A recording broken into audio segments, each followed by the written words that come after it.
Yang pertama ada letak geografisnya.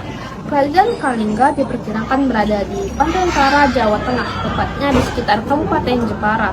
Kerajaan ini juga dikenal dengan nama Holi yang berasal dari bahasa Tiongkok. Yang kedua ada agama. Agama Kerajaan Kalingga bercorak Hindu-Buddha.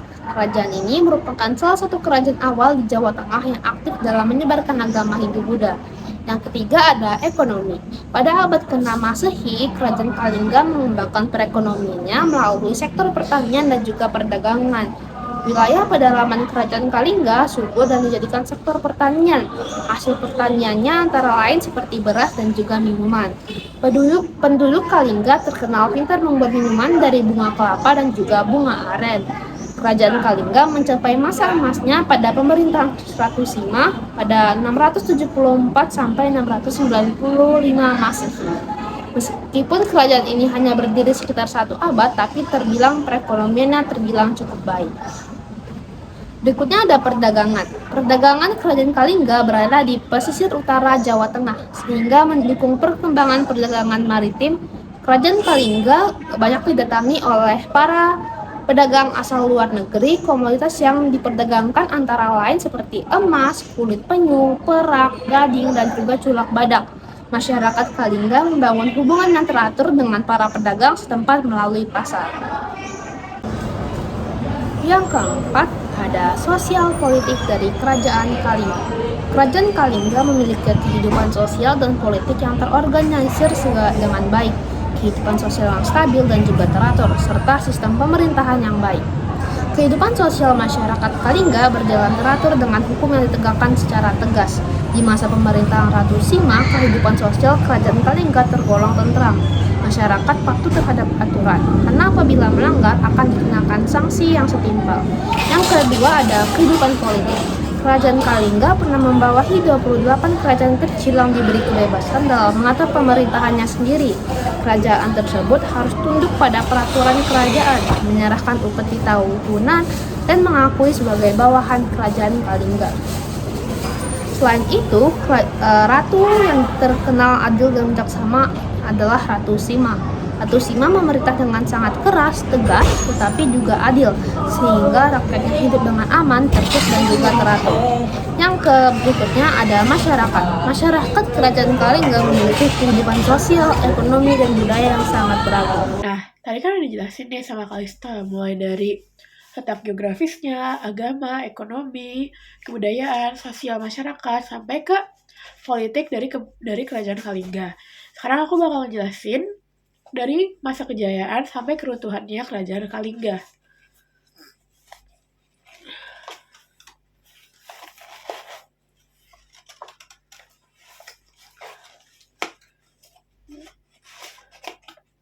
Nah, mulai dari masa kejayaannya, Kalingga mencapai puncak kejayaannya pada abad ke-7 Masehi di bawah pemerintahan Ratu Sima. Rakyat Kerajaan Kalingga ini terkenal sangat jujur karena hukumannya yang keras bagi para pencuri. Ratu Sima ini adalah ratu yang terkenal adil dan juga tegas dalam menjalankan hukuman atau sanksi bagi orang-orang yang melakukan kerusuhan atau kejahatan di Kerajaan Kalingga. Pada masa itu, Kalingga memiliki hubungan dagang yang kuat dengan India dan Tiongkok. Catatan dari dinasti Han menyebutkan juga bahwa Kalingga merupakan kerajaan yang maju dengan masyarakat yang taat hukum. Nah, kehidupan ekonomi Kalingga ini berkembang melalui pertanian dengan padi, lalu perdagangan dengan berhubungan erat dengan India dan Tiongkok, dan budaya juga agama Hindu-Buddha. Namun, kerajaan Kalingga ini mulai melemah pada akhir abad ke-8. Beberapa faktor keruntuhan dari kerajaan Kalingga adalah yang pertama, kepemimpinan yang melemah setelah wafatnya Ratu Sima. Nah, setelah wafatnya Ratu Sima ini juga menyebabkan perebutan kekuasaan setelah kematian Ratu Sima, yang menyebabkan keruntuhan atau kerusuhan di lingkungan kerajaan. Persaingan dengan kerajaan Sriwijaya juga menjadi alasan utama mengapa kerajaan Kalingga bisa runtuh. Karena itu, konflik perekonomian juga menjadi tidak stabil, dan banyaknya tekanan dari kerajaan lain di sekitarnya, terutama Sriwijaya. Selanjutnya, ada bukti-bukti peninggalan yang menunjukkan bahwa kerajaan Kalingga itu memang pernah ada loh. Yang pertama ada prasasti Tukmas. Ditemukan di lereng barat Gunung Merapi, Magelang. Prasasti ini menggambarkan mata air suci seperti sungai, Gangga, dan dihiasi simbol Hindu. Yang kedua ada prasasti Sojomerto. Ditemukan di Batang, Jawa Tengah. Ini mengisahkan silsilah Dapunta Shailendra dan menunjukkan pengaruh Hindu di Kalingga. Yang ketiga ada prasasti Canggul.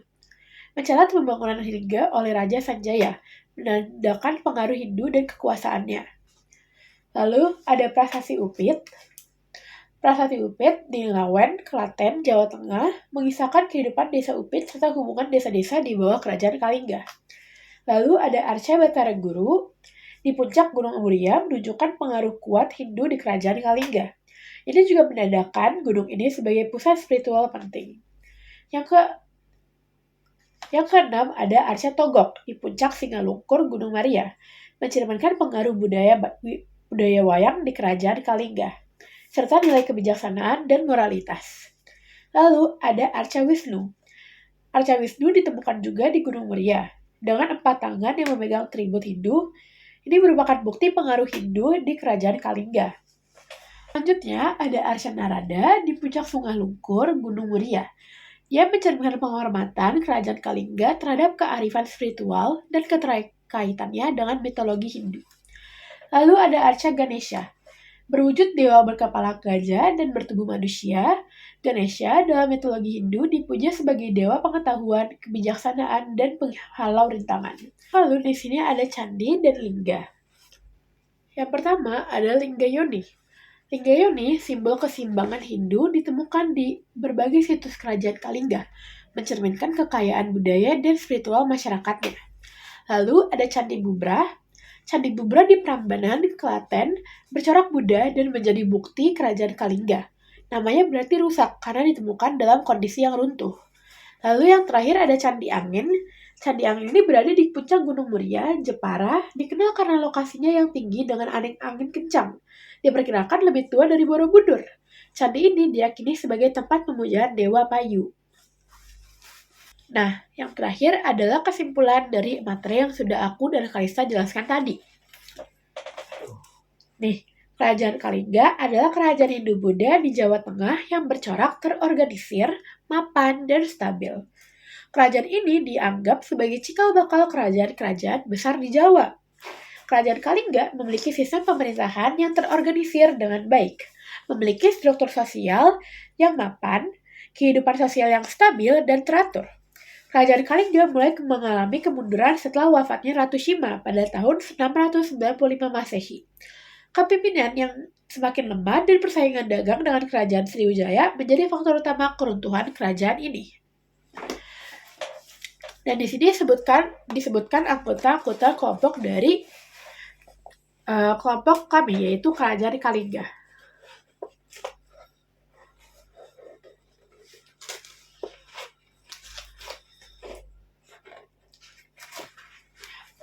Di sini ada Kalista Raffi Faritonga yang tadi menjelaskan tentang letak geografis, kemasyarakatan, budaya, ekonomi, agama, sampai ke politik.